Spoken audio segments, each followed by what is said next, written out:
بسم اللہ الرحمن الرحیم۔ تلخیاں سارے زمانے کی پیے جاتے ہیں، ہم کو جینا ہے بہرحال جیے جاتے ہیں۔ کسی کی زندگی میں اس کے لیے آسانیاں پیدا کرنا اس کی قبر پر فاتحہ پڑھنے سے بہتر ہے۔ رشتوں کو جوڑے رکھنے کے لیے کبھی اندھا کبھی بہرا تو کبھی گونگا بننا پڑتا ہے۔ ان لوگوں پر اعتبار کرو جو تمہاری 3 باتیں بھانپ سکیں، تمہاری ہنسی میں پوشیدہ درد، تمہارے غصے میں تمہارا پیار اور تمہاری خاموشی میں پوشیدہ وجہ۔ کبھی اس کو نظر انداز نہ کرو جو تمہاری پرواہ کرتا ہے، ورنہ کسی دن تمہیں احساس ہوگا کہ پتھر جمع کرتے کرتے تم نے ہیرا گنوا دیا۔ پریشانی خاموش رہنے سے کم، صبر کرنے سے ختم اور شکر کرنے سے خوشی میں تبدیل ہو جاتی ہے۔ صبر ایک ایسی سواری ہے جو اپنے سوار کو گرنے نہیں دیتی، نہ کسی کے قدموں میں نہ کسی کی نظروں میں۔ دنیا کی سب سے بہترین، خوبصورت اور حسین نعمتوں میں سے ایک نعمت نماز ہے۔ جو سکون اس میں ہے ویسا سکون اور کہیں نہیں۔ ایک بیٹی اور ایک درخت دونوں گھر میں ہونا ضروری ہے، کیونکہ درخت ہمیشہ دھوپ میں سایہ دیتا ہے اور بیٹی ہمیشہ درد میں ساتھ دیتی ہے۔ جو لوگ دوسروں کا جینا مشکل کرتے ہیں ان کا مرنا آسان نہیں ہوتا۔ اپنے جسم کو ضرورت سے زیادہ نہ سنوارو، اسے تو مٹی میں مل جانا ہے۔ سنوارنا ہے تو اپنی روح کو سنوارو، کیونکہ اسے اللہ کے پاس جانا ہے۔ منہ میں زبان تو سب ہی رکھتے ہیں، مگر کمال وہ کرتے ہیں جو اسے سنبھال کر رکھتے ہیں۔ ایسے منافق لوگوں کے ساتھ رہنے سے 1000 درجہ بہتر ہے کہ بندہ اکیلا رہ لے، جو اوپر اوپر سے تو بہت پیار جتاتے ہیں اور اندر ہی اندر جڑیں کاٹ رہے ہوتے ہیں۔ کچھ لوگوں کو پچھتاوا بھی نہیں ہوتا اور ہم سوچتے رہتے ہیں کہ شاید کسی وقت انہیں احساس ہوگا اپنے منفی رویے کا، لیکن ایسا نہیں ہوتا۔ یہ پچھتاوے بھی ظرف والوں کے لیے ہوتے ہیں۔ بے حس لوگوں کے پاس صرف اپنا آپ ہوتا ہے۔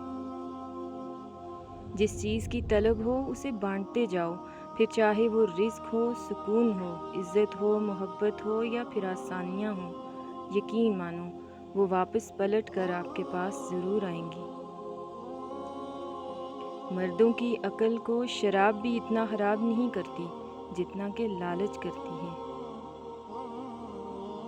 سہنے والوں کو اگر صبر آ جائے تو کہنے والوں کی اوقات 2 کوڑی کی رہ جاتی ہے۔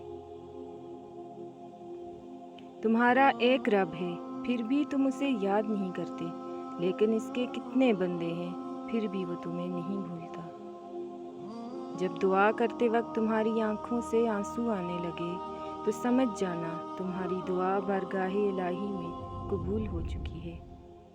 راستہ ایک ہی تھا، فرعون ڈوب گیا، موسیٰ علیہ السلام گزر گئے۔ یقین اللہ پر رکھو، راستے پر نہیں۔ لاحاصل کو اگر پانا چاہتے ہو تو تہجد پڑھا کرو، کیونکہ جو نصیب میں نہ ہو اسے تہجد کی دعائیں مقدر میں لے آتی ہیں۔ رسول اللہ صلی اللہ علیہ وآلہ وسلم نے فرمایا، میں نے جنت میں دیکھا کثرت سے وہ لوگ ہیں جو دنیا میں فقیر تھے۔ تجربہ انسان کو غلط فیصلے سے بچاتا ہے اور تجربہ غلط فیصلے سے ہی حاصل ہوتا ہے۔ عاقل اپنے کام پر اور جاہل اپنی امیدوں پر بھروسہ کرتا ہے۔ عاقل کمال چاہتا ہے اور جاہل مال چاہتا ہے۔ غیبت کرنا کمزور آدمی کی آخری کوشش ہوتی ہے۔ پوچھا گیا صبر کسے کہتے ہیں؟ جواب ملا، جب تمہاری آنکھیں آنسوؤں سے نم ہوں مگر تمہاری زبان پر شکوہ نہ ہو اور دل اس بات کی گواہی دے رہا ہو کہ اللہ جو کرتا ہے بہتر ہی کرتا ہے۔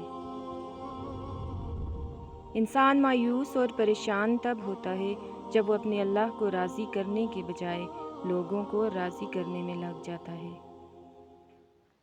بہترین رشتہ وہ ہے جو آپ کے عیب جان کر بھی آپ سے تعلق ختم نہ کرے، اور بے شک یہ رشتہ آپ کا اللہ کے علاوہ کسی سے نہیں۔ کچھ لوگ اپنی اکڑ کی وجہ سے قیمتی رشتے کھو دیتے ہیں اور کچھ لوگ رشتے بچاتے بچاتے اپنی قدر ہی کھو دیتے ہیں۔ اللہ تمہارے دل سے کسی چیز کا خیال تب تک نہیں نکالتا جب تک تمہارے نصیب میں اس کے ملنے کی گنجائش رہتی ہے۔ رسول اللہ صلی اللہ علیہ وآلہ وسلم نے فرمایا، اپنی ضروریات کو پورا کرنے کے لیے رازداری کے ساتھ کام لیا کرو، کیونکہ ہر نعمت والے سے حسد کیا جاتا ہے۔ کھونے کے بعد ہی پتہ چلتا ہے کہ کتنا قیمتی تھا جو چلا گیا، وہ وقت ہو، انسان ہو یا کوئی رشتہ ہو۔ اچھی بات کوئی بھی کہے تو اسے پلو سے باندھ لو، کیونکہ جب کسی موتی کی قیمت معلوم کی جاتی ہے تو کوئی نہیں دیکھتا کہ اسے سمندر کی تہ سے نکالنے والا کون تھا۔ کڑوی زبان والے کا شہد بھی نہیں بکتا، میٹھی زبان والے کا زہر بھی بک جاتا ہے۔ خوبصورت چہرہ بھی بوڑھا ہو جاتا ہے، پرکشش جسم بھی ایک دن ڈھل جاتا ہے، لیکن ایک اچھا انسان ہمیشہ اچھا رہتا ہے۔